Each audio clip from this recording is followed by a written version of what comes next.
على الصلاة حي على الصلاة حي على الفلاح حي على الفلاح الله أكبر الله أكبر لا إله إلا الله.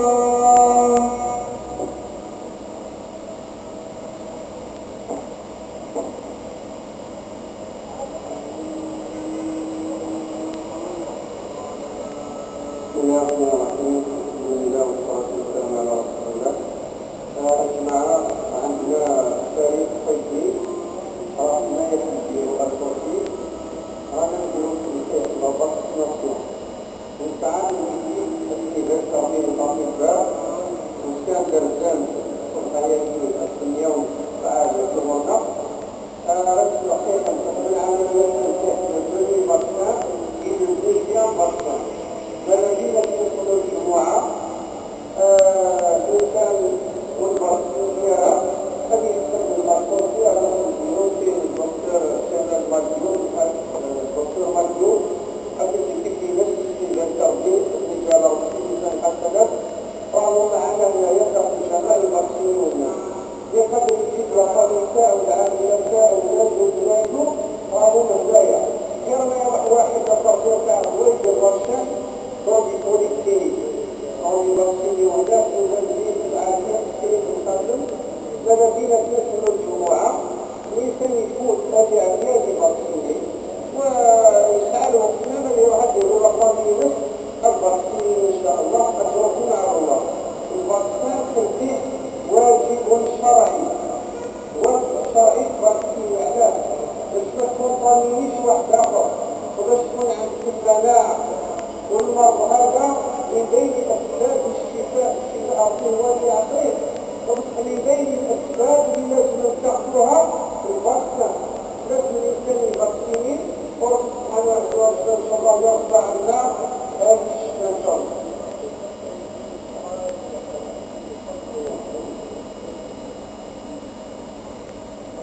الحمد لله رب العالمين وأشهد أن لا إله إلا الله إله الأولين والآخرين وقيوم السماوات والأراضين وأشهد أن محمدا عبده ورسوله الصادق الأمين صلوات ربي وسلامه عليه وعلى آله وأصحابه أجمعين. أما بعد أيها الإخوة الكرام أطيعوا الله تبارك وتعالى. اعتاد الناس وأهل الخير واعتاد العباد جميعا إخراج زكاة أموالهم في هذا الشهر الفضيل شهر الله المحرم.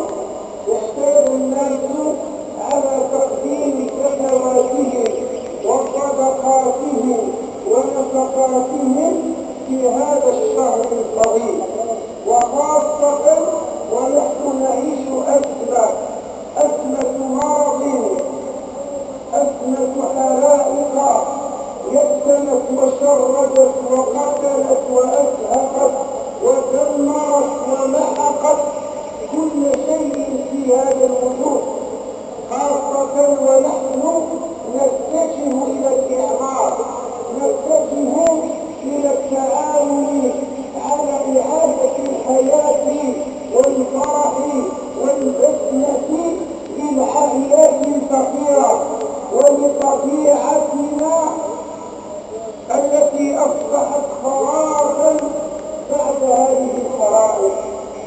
نوجه أيها الإخوة الكرام نداء لذوي البر والإحسان إلى الإنفاق في سبيل الله إلى شرح ممتلكاتهم وإلى تقديم شكواتهم لهؤلاء العائلات طبعا دراسة في إخليشا في إبراهيم في جميع مناطق هذه الولاية العامرة هذه الولاية المجاهدة هذه الولاية الأصيلة. فنحن نحتاج إلى هذه الصدقة.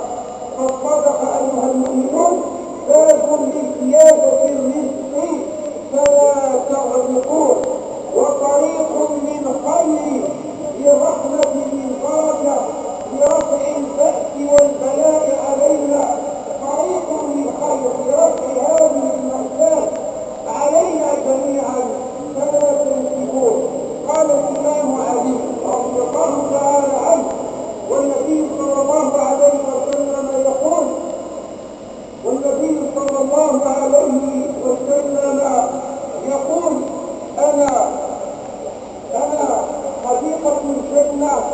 أنا حديقة العلم عفوا.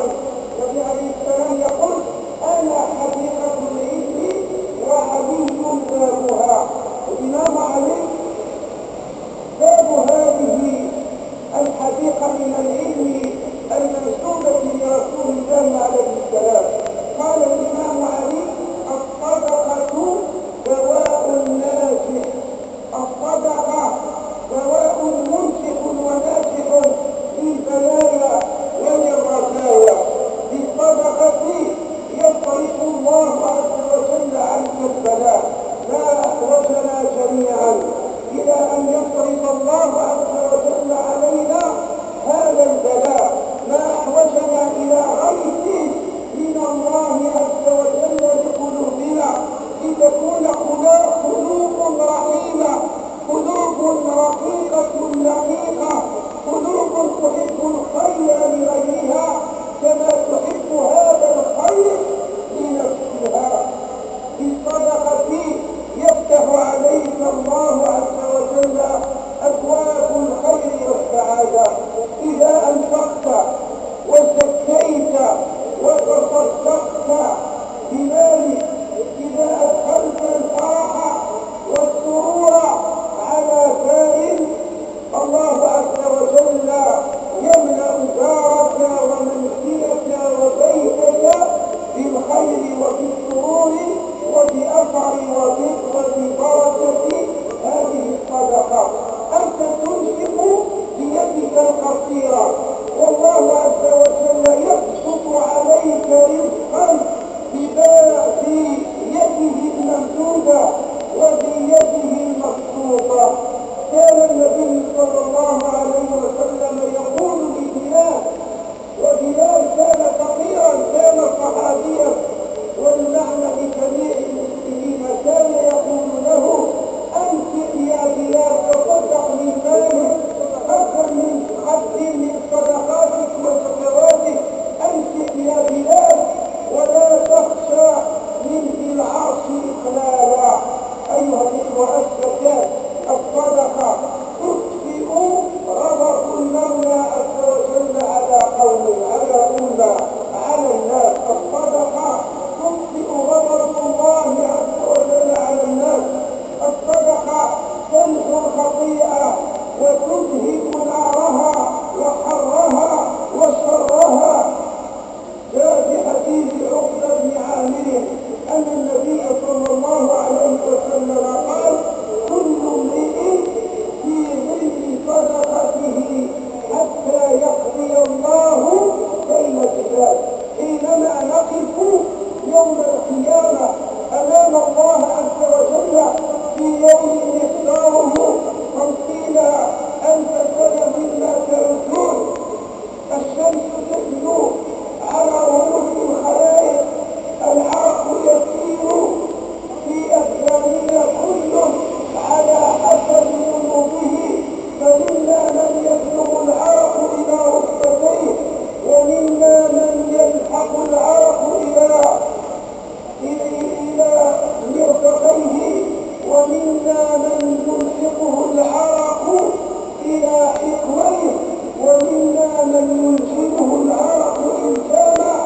حينما نقف تأتي هذه الصدقة كنور كظل كرحمة لك، أنت تستظل تحت صدقتك يوم القيامة. كل امرئ في ظل تحت ظل صدقته يوم القيامة حتى يقضي الله بين العباد. أيها المؤمنون، استنزلوا الرزق والخير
الحمد لله رب العالمين، والصلاة والسلام على سيد المرسلين وعلى آله وصحابته أجمعين. أيها المؤمنون، الصدقة، الزكاة، النفقة، الإنفاق، تقديم الخير، تقديم المساعدات، تنفيذ الكروبات، تفريج الهموم، مسح دموع اليتيم والمسح على رأس اليتيم، كل هذا الخير، كل هذا المعروف سبب للنجاة من كل مرهون، من كل شيء أرهبنا به الله عز وجل، وطريق للفوز من كل مرهون. قال تعالى: فأنذرتكم نارا تلظى، فأنذرتكم نارا تلظى لا يصلاها إلا الأشقى الذي كذب وتولى، وسيجنبها الأتقى الذي يؤتي ماله يتزكى، الذي يؤتي ماله يتزكى، وما لأحد عنده من نعمة تجزى إلا ابتغاء وجه ربه الأعلى ولسوف يرضى. اللهم آت نفوسنا تقواها وزكيها أنت خير من زكاها، أنت وليها ومولاها. اللهم ارحم موتانا، اللهم ارحم موتانا، اللهم ارحم موتانا يا رب العالمين، واشف مرضانا يا عزيز يا رحيم، وادفع عنا الوباء والبلاء والداء يا أكرم الأكرمين، وأنزل علينا الشفاء يا حنان يا منان يا ذا الجلال والإكرام. اللهم آتنا في الدنيا حسنة وفي الآخرة حسنة وقنا عذاب النار، وأدخلنا الجنة مع الأبرار يا عزيز يا غفار. إن الله يأمر بالعدل والإحسان وإيتاء ذي القربى وينهى عن الفحشاء والمنكر والبغي يعظكم لعلكم تذكرون، ولذكر الله أكبر، والله يعلم ما تصنعون، وأقيموا الصلاة.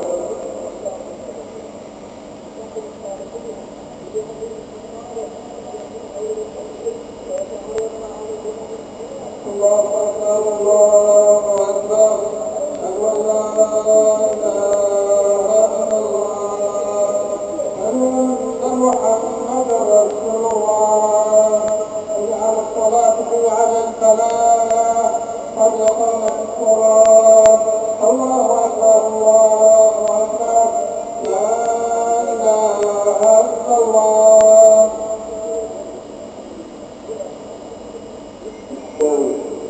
يا سيدنا ورسول الله،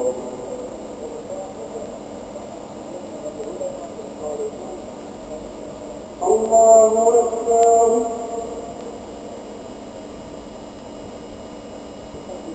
الحمد لله رب العالمين، الرحمن الرحيم، مالك يوم الدين، إياك نعبد وإياك نستعين، اهدنا الصراط المستقيم، صراط الذين أنعمت عليهم غير المغضوب عليهم ولا الضالين.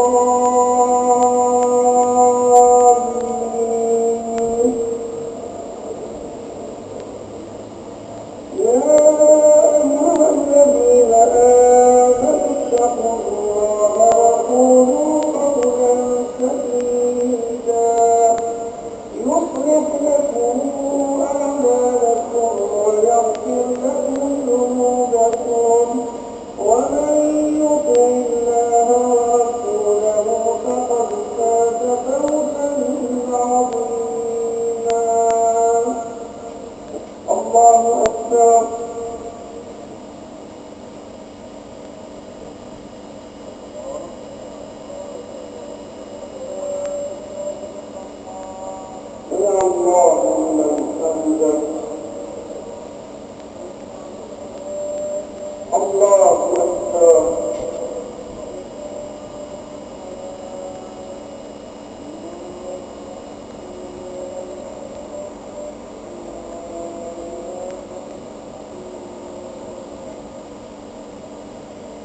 الله أكبر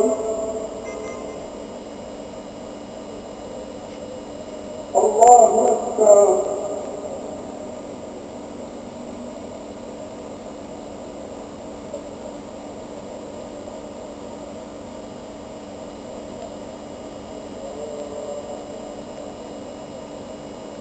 الله أكبر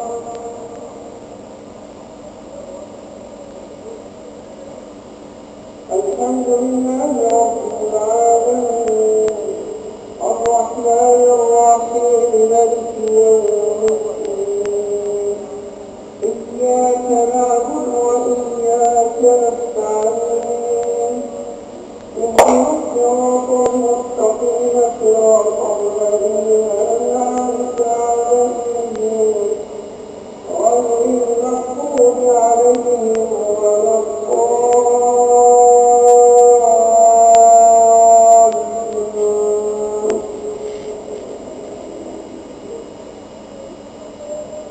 قد أفلح من تزكى وذكر اسم ربه فصلى بل تؤثرون الحياة الدنيا والآخرة خير وأبقى إن هذا لفي الصحف الأولى صحف إبراهيم وموسى الله أكبر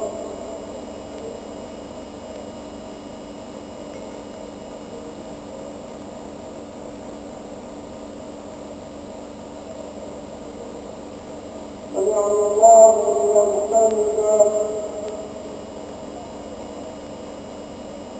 الله أكبر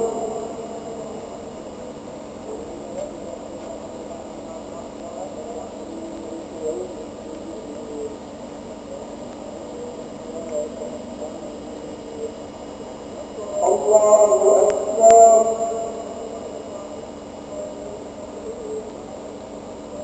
الله أكبر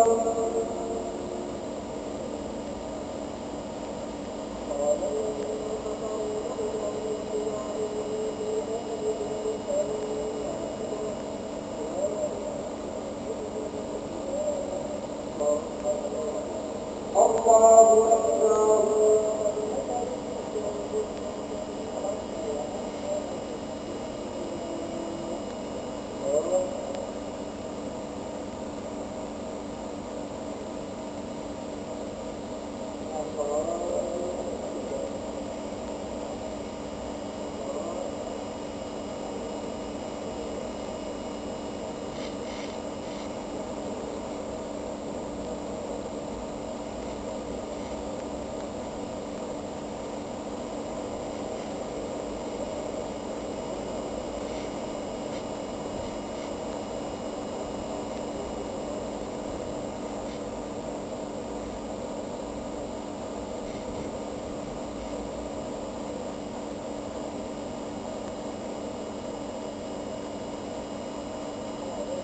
السلام عليكم ورحمة الله السلام عليكم ورحمة الله